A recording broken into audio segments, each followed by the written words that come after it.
Hello everyone, the move is finally over and I'm back.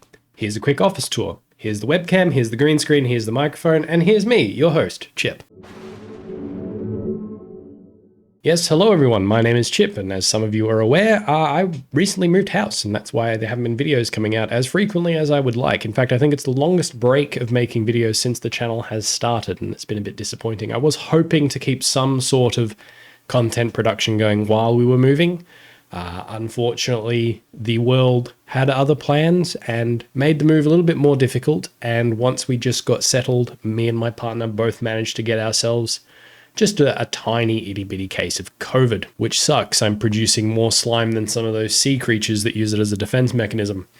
So I haven't been very well, and it's a bit difficult to record. So with the help of modern medicine, I'm putting on a brave face. If anything sounds weird, blame it on the COVID.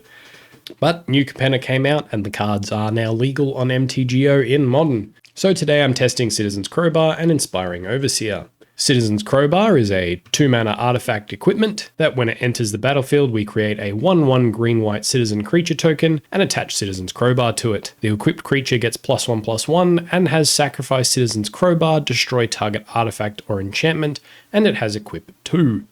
Now, on the surface, this doesn't seem all that great. It is an artifact and enchantment removal spell, but it also gets summoning sickness and costs 3 mana to deal with one thing. And because it sacrifices itself, it is not repeatable. However, in Death and Taxes, we run things like Flickerwisp and Touch the Spirit Realm quite often. So we can use it as a mini token producer, and then when we need to destroy an artifact or enchantment, we can always use that as additional text. Inspiring Overseer is a 3 mana 2/1 Angel Cleric with flying, and when it enters the battlefield, we gain 1 life and draw a card. So it's a bit like Spirited Companion on crack. Being able to refill our hand whilst also attacking in the air for 2 each turn does seem really quite good, and being able to quickly gain life in the main deck's never a bad thing. Here's the deck list.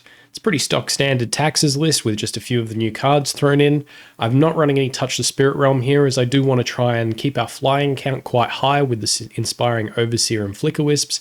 And in the sideboard, I'm testing a couple of Fateful Absence just to deal with Renegade Planeswalkers if there are any. I'm a bit out of touch with the format, to be honest. I'm not sure what to expect. We're only going to play one game, and I'm actually not going to be recording it while I'm playing because I don't feel like I have the capacity to talk and play at the same time. So it's going to be a replay on your end, but I hope you all enjoy it. I'll put the full deck list down in the description. It's great to be back, guys, so thank you all for being patient. I hope I get better soon and we can get some more content coming. Let's get on with the game.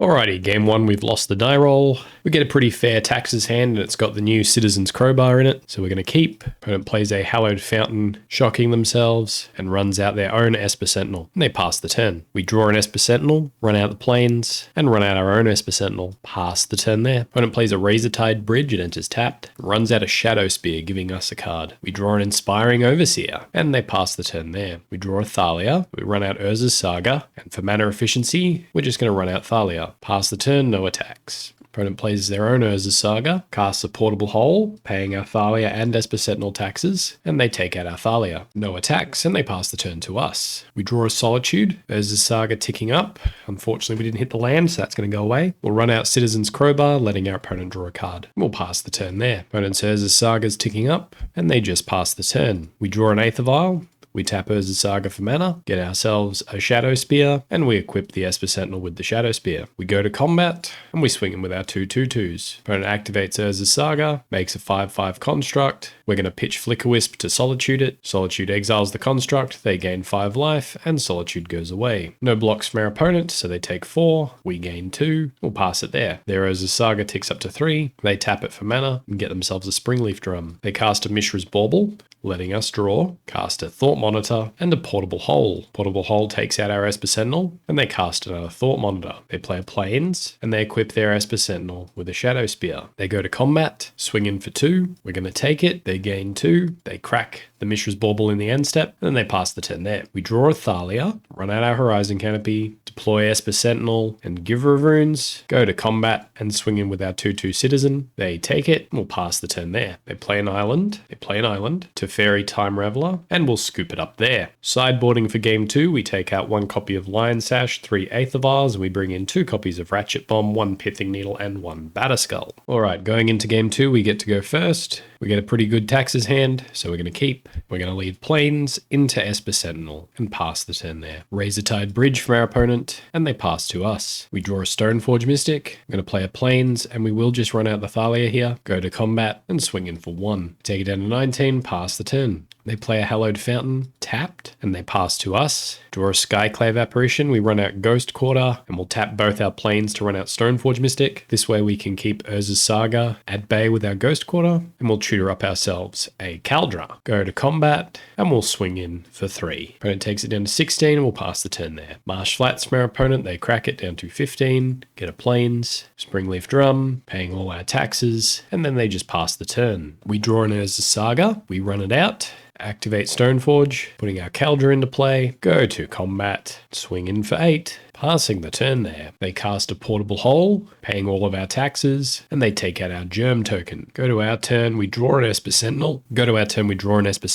run out Eiganjo, we run out Esper Sentinel, go to combat, we swing in for 3, opponent takes it down to 5, and we'll pass the turn there. And opponent realizes the position they're in, and they scoop it up. Going into game 3, no changes to sideboard, our opponent's going first. 4 lands, an Aether Vial, a Crowbar, and a Skyclave Apparition. I'm not sure this one does it. We do keep though. Hallowed Fountain into a Moonsnare prototype. Pass to us. We draw an Esper Sentinel, we run out of Plains, and the Esper Sentinel, passing the turn. Razortide Bridge, Moonsnare prototype, giving us a card. Flickerwisp, okay. This hand went from bland to amazing. We draw another Flickerwisp. All right, well, it went from amazing to awesome, so that's good. We're going to play a Plains, go to combat, swing in for 1, and then we're just going to run out the Citizen's Crowbar, getting ourselves a 2-2, pass the turn there. Portable Hole from our opponent, pays the tax so we don't draw, takes out our Citizen's Crowbar, leaving us with 2 1/1s. They dispatch our Esper Sentinel, they pass the turn there, we draw Horizon Canopy, we run out the Plains, we're going to run out a Skyclave Apparition here, we're going to take out that Portable Hole, get our Citizen's Crowbar back, getting another 2-2, go to combat, swing in for 1. Definitely seeing the power of Citizen's Crowbar, not only as an artifact removal tool, but as a token generator in a deck that runs Flickerwisps. Opponent plays an Urza's Saga, runs out a Thought Monitor, draw another Skyclave. We're going to use the Citizen's Crowbar to take out the Thought Monitor, run out an Aether Vial, go to combat, swing in for 3. I think it's just important we keep the damage coming here. Take it down to 13. We run out Ghost Quarter, and then in the end step, we Ghost Quarter that Urza's Saga. They get themselves a Plains, and they go to their turn. They play a Flooded Strand and crack it, get themselves an island, run out an Urza, get themselves a Construct, tap the Construct and Hallowed Fountain, or a Stoneforge Mystic. Okay, we've definitely got a battle ahead of us here. Kaldra Compleat to their hand. Go to our turn, Aether Vial ticking up. We draw Inspiring Overseer, so we actually have a lot of flying power in our hand. So we'll run out Horizon Canopy, cast Skyclave Apparition, take out Urza, go to combat, and swing in for 2. Opponent takes it down to 10. They play an Urza's Saga, activate Stoneforge, get a Kaldra Compleat down, run out Mishra's Bauble, crack the Bauble looking at our top card. They swing in for 5, we're just going to take it. We've got plenty of life and we've been denting theirs, so I'm actually not too worried about their board right now, especially seeing as most of it is tokens and we have 2 Flickerwisps in hand. So we're down to 15, we pass the turn, go to our turn. Opponent draws a card, we tick up our Aether Vial. Solitude as well, okay. So we're just going to hard cast a Flickerwisp here, take out the Construct token. This frees up the board for us to swing in for 6, which we do. Bunch of Citizen tokens and Skyclave Apparitions coming in. Take it down to 14. Token tries to come back in the end step but can't. Go to our opponent's turn, they untap, play an island, and they realize they've lost and they scoop it up. Okay, pretty happy with that. Alrighty, just a quick game showing off some of the new Capenna cards. I really like Citizen's Crowbar, especially as we have Flickerwisps.